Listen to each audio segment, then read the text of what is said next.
የገጠር ልጅ ነኝ። የተሻለ ህይወትን ፍለጋ አዲስ አበባ በመጣም አዲስ አበባ ባሰብኳት ልክ አልተቀበለችኝ። ድህነት አናቴ ላይ የ85ቱንም ብሔር ብሔረሰቦች ጭፈራ ያፈራረቀ መጨፈር ከጀመረ ሰነባበተ። በአንድ በኩል መቀመጫው ላይ የተቀደደ ሱሬን ፋሽን እንዲመስል በአንዱም በኩል ቀድጄ አመሳስዬ ለብሰዋለሁ። ጫማዬን ፊት ለፊቱ ተቆርጦ ግማሽ ሽፍን ግማሽ እርገንዶ ይመስላል። የሸሚዜን ኮሌታ ተበልቶ አልቋል። የሸሚዜን ኮሌታ መበላት ያየ አንድ ሰፈር ልጅ እዮብ ግን አንገትን በአግራሞት ወይ ባለመስማማት ሁሌ እንዲየነቀነክ ነው እንደምትለው አለኝ። ግራ ገብቶኝ ማለት አይ ሸሚዝ ኮሌታ ምን ሆኖ ነው የተበላው ብዬ ነው። ንግግሩ ገርሞኝ በአግራሞት አንገቴን ነቀነቅኩ። ይሄው ምን አልኩ? ኧረ ቢያንስ የቀረውንም ኮሌታ አንገትን እየነቀነካ ጨርሰው ብሎኝ የሳቀ ሄደ። አቶ ነው ምን ያርግ? አይዞ ሁሉም እንዲህ ነው የሚጀምረው። አዲስ አበባ ሲጀምር ሁሉም ከዜሮ ነው የሚጀምረው። የሚያሳስብ ነገር የለም።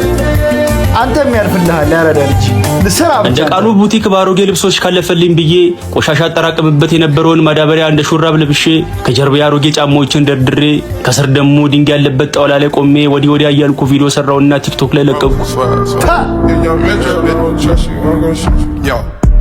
አረ ያንቺ ደግሞ ጃንጥላም አለው። ቪዲዮን ፖስት እንዳደረግኩት የመጀመሪያውን ኮመንት የጻፉት የንስሐ አባቴ ነበሩ። አይሶ መሆን ከንቱ ምን አስነክተው አሳበዱ ልጄ። እግዚኦ እግዚኦ እግዚኦ። ለማንኛውም ጅግርን አስረው ጸበል የሚያስገቡ ሰዎች አሁኑኑ ልካለሁ ይላል። በድንጋጤ ቪዲዮን ወዲያው ጠፋሁት። ትንሽ ቆይቼ ከድንጋጤ ስረጋጋ ድህነቴን እንደ ቃሉ በተቀደዱ ልብሶቼ ሳልወጋ የአባ ኮመንት አስደንብሮኝ ቡቲኬን በዛው ተዘጋ የሚል 2 መስመር ግጥም በትካዜ ተውጬ ጻፍኩ። ወይኔ ሲያሳዝን። እሱ ለመለወጥ ነው ያረዳ ልጅ።